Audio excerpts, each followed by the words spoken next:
I recently read an article where Cord Jefferson, the writer and director of the excellent movie American Fiction, said that when he went to go speak at Spike Lee's film class at NYU, Spike took him aside and gave him this piece of advice: get out there and make the next one as quickly as possible.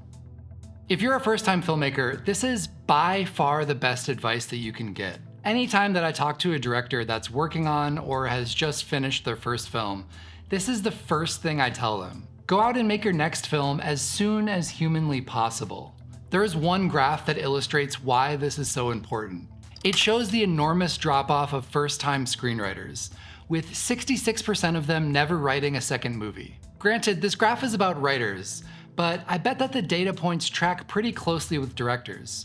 And I would imagine that there's maybe even more one-and-done filmmakers. This is for a lot of reasons, but I think one of the biggest is that people overthink their second movie. First films are usually an act of passion and desperation and made with a by-any-means mentality. Whereas when people make their second film, they try to perfectly design what they think it should be. If you made your first movie for $10,000, a lot of wisdom in the industry tells you that you should level up and make your second movie for $100,000. You should shoot on a better camera.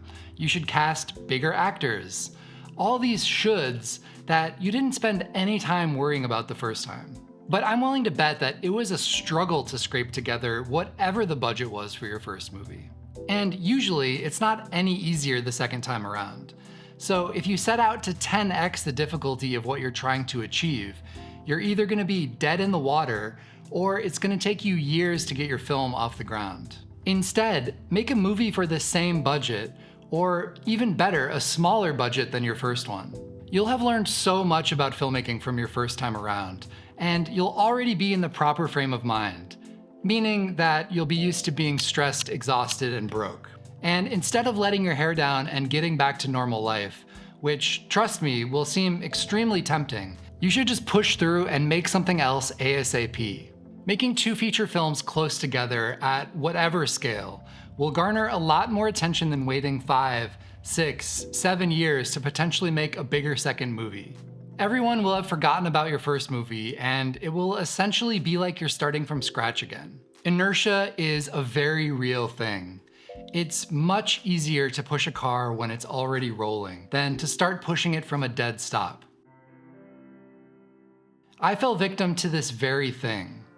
I released my first feature film, Incredibly Small, in 2010. When I finished it, I took my sweet time playing as many festivals as I could, trying to play the leveling up game that the industry tells you that you should, and trying to enjoy the spoils of just having busted my ass to make my first feature. Respectable people in the industry told me that my next film's budget should be 7 figures, which sounded great.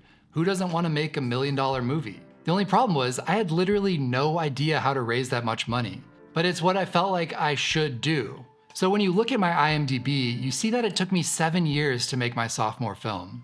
And I only did that after I cast off the notion that my follow-up movie had to be X budget, shot on Y camera, or with whatever level of actors. I have extremely few regrets in my life, but one of them is wasting all of that time. When I released my first feature, I was 25 years old, I was living in Chicago, and I had extremely low overhead and responsibilities.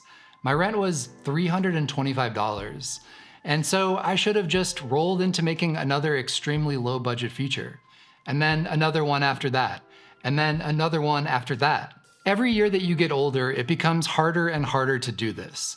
And every year after your first movie, the attention and goodwill that you garnered recedes into the ether more and more. When you finish your first film, make another one ASAP, even if it's only for $100 and with your friends.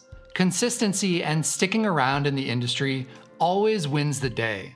If you make one big movie that gets tons of attention, and then you don't make anything else, who is gonna care down the line? But if you're consistently making work at whatever scale, your mere continued presence will insist that people pay attention to what you're doing. And you'll also learn more. Getting more practice behind the camera will only make you a better filmmaker. You'll eventually carve out an audience, and you'll find collaborators that are down with your program and who want to work with you. And this advice doesn't just apply to feature films or even to first-time filmmakers. If you just made your third short film, don't hit pause on everything to try to be precious about it. You can submit to festivals and try to get a Vimeo staff pick or whatever, but start the next one today. Don't wait. Do not fall victim to the cliff in this graph. Instead, listen to the wisdom of Professor Spike. Get out there and make the next one as quickly as possible. Thank you so much for watching. I hope that you found this helpful.